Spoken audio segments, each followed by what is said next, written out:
Oh. Chef, c'est qu'elle a dit souhaité. Je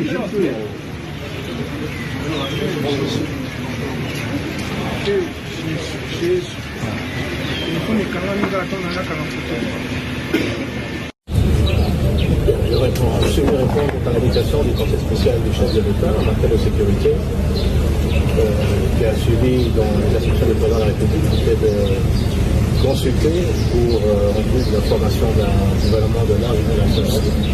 Ce qui est important, nous avons discuté, bien sûr, je laisse à la présidence du Conseil spécial de faire son rapport au chef de l'État, mais les objectifs qu'on veut atteindre, c'est l'unité du pays, c'est la cohésion nationale. C'est que nous puissions défendre la même idée, nous tous, la population congolaise, les hommes politiques, les sociétés civiles, que l'intégrité territoriale de notre pays, la souveraineté de notre pays, l'indépendance de notre pays, ce sont des principes qui sont non négligeables.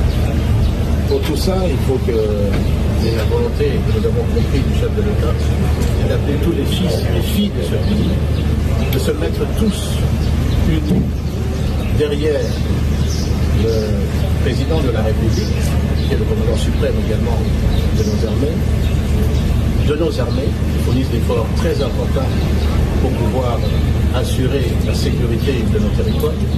Nous sommes attaqués, vous le savez, par un pays qui est le Rwanda pour la 4e fois. Notre objectif, je pense, devrait être de pouvoir regagner l'ensemble du territoire national, de recouvrir l'intégrité territoriale et surtout de libérer nos populations du nord et du sud Kivu qui subit aujourd'hui, par cette invasion du Rwanda, les affres de la guerre, les tueries, les viols quotidiens que nous entendons.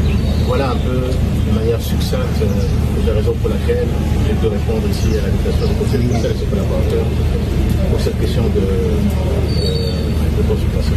Et au regard de ces grands défis qui attendent la République demain, des réponses doivent être données. Un gouvernement de large union nationale, vous avez parlé du format, du profil. On a parlé de tout, mais il faut laisser au chef de l'État l'appréciation de voir comment est-ce qu'il va pouvoir organiser tout ça. Mais soyons vraiment tous unis, sans exclusion, devant cette idée.